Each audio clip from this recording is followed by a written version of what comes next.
So far we found out that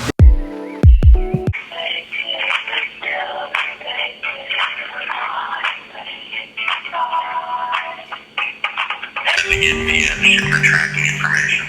But once that happens, you will also see that via email. So I just got off the phone with American Muscle, and I gotta say, that customer service was A1. That was fantastic. The man was very helpful. I just appreciate that. Sometimes I have customer service experiences that are just not the greatest. So when I have a great customer service experience, I'm like, heck yeah. Let me tell everybody. So I placed an order for my K&N air filter Sunday, and I was gonna get it from AutoZone, but AutoZone literally quoted me $240. I ordered it Sunday at the end of the last video, and I checked it today, Wednesday, and it's still not shipped yet. It still said processing, so I'm gonna call these guys up. And it turns out, if you order a K&N air filter from American Muscle, they don't actually have it in stock. They're drop shipping it directly from K&N. Today is the 23rd, so it should have been shipped out 2 days ago. I don't think it's been shipped out yet, so we're gonna try to get a hold of this air filter by Friday, put it on the car, drive the car, see if the car drives any better, just experience it before the new Dyno tune, and then we'll do the same after the Dyno tune. You're gonna open up for me, you're gonna open those. Looks really nice. So this air filter that I waited almost 2 weeks to get is, it looks to be way too big. Look at this. I thought there was like one air filter for an 0304 Cobra, like one inlet outlet size. Like I thought they were just kind of one size. This was the one that I had. This is the one that I just got. God, it's so much bigger. I didn't even think about it until I put them side by side. And this was the only air filter that I could find on American Muscle.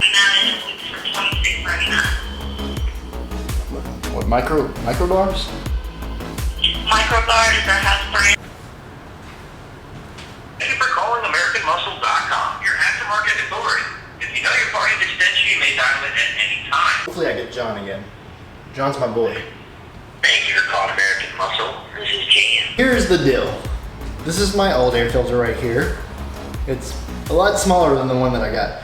This is the new air filter that I ordered from American Muscle.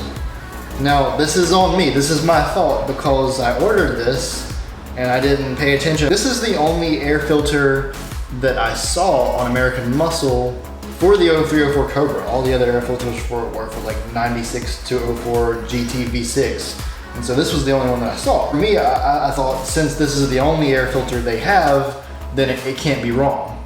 But I was wrong to think that way. I'm going to go take this to UPS and send it off, and then I'm going to go to Advanced Auto and pick up my new air filter that I rush shipped here. Just really quick word to the wise. If you're looking for a new filter for your 0304 Cobra, don't just expect there to be one filter. There are apparently several different sizes, and you have to look at your intake and make sure you get the right size for your specific intake and not just specifically an 0304 Cobra.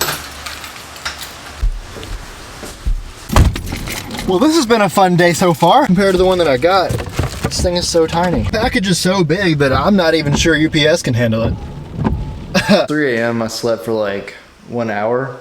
It's still raining outside. For a second there I was like, we're not gonna get it done, but at the same time I was like, I am not gonna get up tomorrow morning and tell Schrader that it was drizzling and I couldn't put the air filter in. Also, David's here to help me. You got off. When did you get off? 2:30? 3 o'clock. 3 o'clock. Got off work at 3. 3 got off.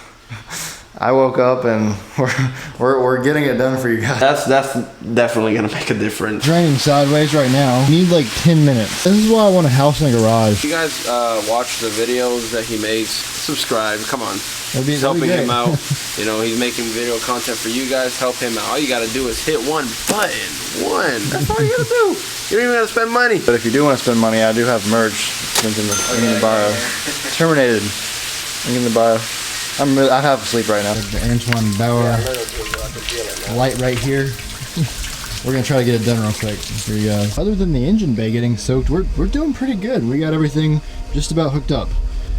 Literally what we would do is it would start raining really hard and we would go hide under cover and then it would stop and then we would do some stuff and then we would go hide and then we would do some more stuff and now we're almost done. Crank the car one time. It's like 4:45 a.m. I'm just gonna let it idle for a second. Everyone's gonna hate me after this, but this is gonna be like the only time I ever do this until I move out of the apartment. But we just gotta make sure that it is idling.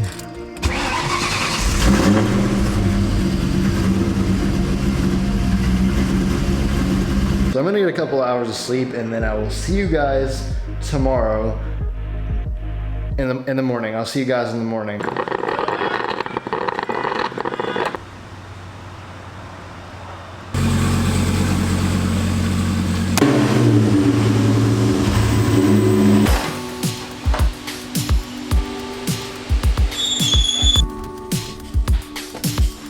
I gotta be honest, I am sick in my stomach right now. I'm just hoping that it is a tuning issue and that we fix it today.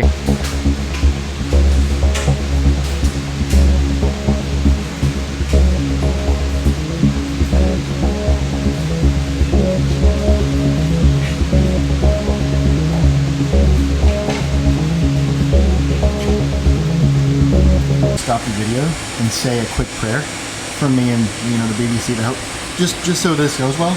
Hopefully this giant fan will actually keep her from getting too hot. She has hot flashes sometimes. Years ago when I was on this dyno, these clamps were a little different, and after a pull on the D cell, it backfired and blew the clamp off.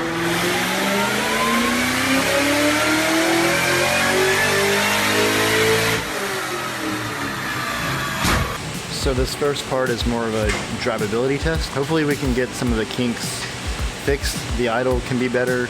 It can stop sputtering. That's really what I'm here for, to have the car run better. If it makes more horsepower, that's awesome, but I just want it to run better.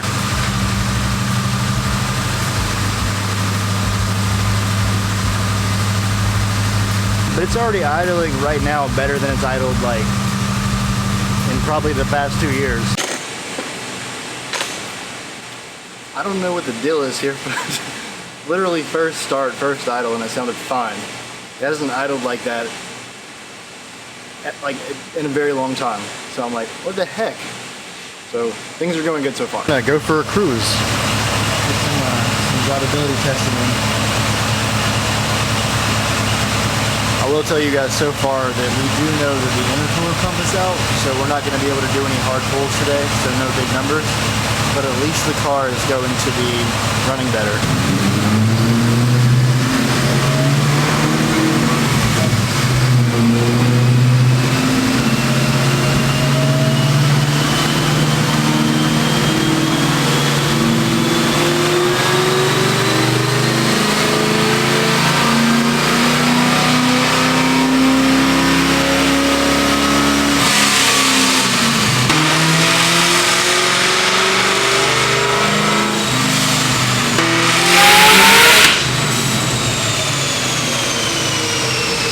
So far we found out that the intercooler pump is gone. It's not working anymore. It's leaking coolant again. I'm not sure from where, but it's leaking coolant again. And either the injectors or the computer is acting really weird, and Steve is trying to figure out why. And so that's where we're at.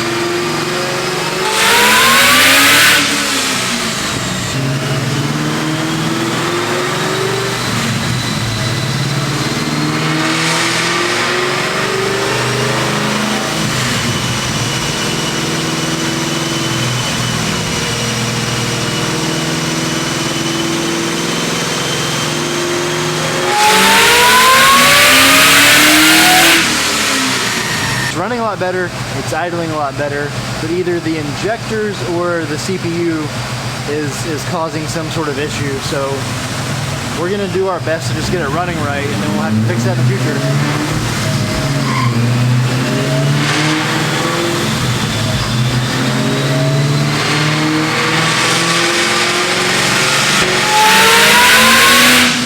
So I know all of you guys want to see big numbers, but unfortunately we're just not there yet. There's a good bit of issues right now. For one, my intercooler pump is not working, and there's a leak coming from the intercooler somewhere, a coolant leak that we just found.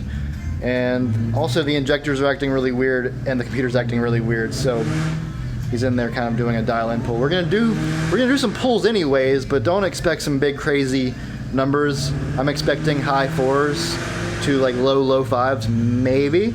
That is me being optimistic. It might not even make that much, but this is a process. I gotta fix all this stuff, so.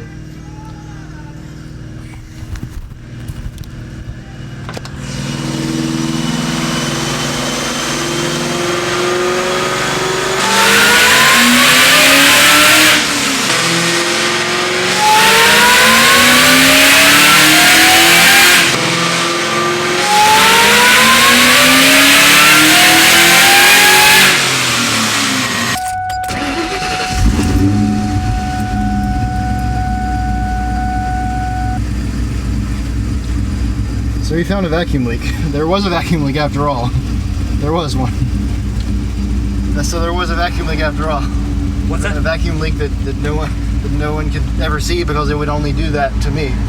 For some reason, it was trying to. I think it was staying closed, and if it got tweaked just the right way, it would open. So I'm not closing the hood. Huh. So here's my luck. I just got out of Schrader's shop, went to the gym really quick to get like a 30-minute workout, and then I'm in the gym working out, and I just hear these loud noises and look outside, and then I get a tornado warning, and you know the Cobra's out here. There's like an inch of water on the road. Now I gotta drive home. Look at that, all that moisture there. It's been an adventure today. So it's not perfect, but one thing that I can really appreciate is this. I can literally just start it up, and it starts right up now. That's amazing. Like, usually, for the past couple years, I'll start it up and it'll just cut back off or like sputter and start chopping because of so many different issues, and we literally got it to turn off. Let me just turn it just one more time, just because this is amazing to me. That is awesome. That is great. I'm not gonna keep doing that and kill the starter, but thank you, Schrader. Before I end the video, I just want to say thank you. I wanted to say thank you to David for coming to my apartment at 3 a.m. and helping me put on the intake in the rain to get ready for the dyno at 10 a.m. 7 hours away. I also want to thank Schrader for getting the car actually running right. It's been years since the car has actually idled and ran without sputtering, and I'm generally thankful. Thankful for David, thankful for Schrader, thankful for you guys, and I just wanted to put that out there. This whole process is about people coming together to build something, and I can't do this alone. I can't do this without my friends. I can't do this without my tuner, my mechanic, Darren Hart. He's been really helpful as well. The point is, behind every build is a lot of stories, a lot of blood, sweat, and tears, a lot of money spent, a lot of relationships built. My car is a very long story, and every single person in that story is important to me and important to the story of the car. With that said, the car still needs an intercooler pump, as well as injectors and a couple of smaller things that need to be changed, like a new fuel filter and some vacuum lines that are a bit corroded that need to be changed. Things that Schrader pointed out, which was very helpful. Again, thank you, Schrader, for pointing that stuff out. I'm too ignorant with that stuff to really notice all of it. So we're getting there. We're fixing things, we're getting things done. Oh, the dyno sheet. I almost didn't even tell you guys the dyno numbers. It's not much. So it made 471 horsepower at 5,600 RPMs, which is not bad for a car with injectors that are not firing correctly and a blower that's not getting any water to it. And that's at 5,600 RPM. The car on Schrader's dyno like 3 years ago made 500 to the wheels at like, I think 62 or 6,300 RPM. So this is really not bad. Crazy thing is that it still made 501 foot-pounds of torque. I guess. I keep ranting on. I'm gonna get off here now. I'll see you next video. Much love.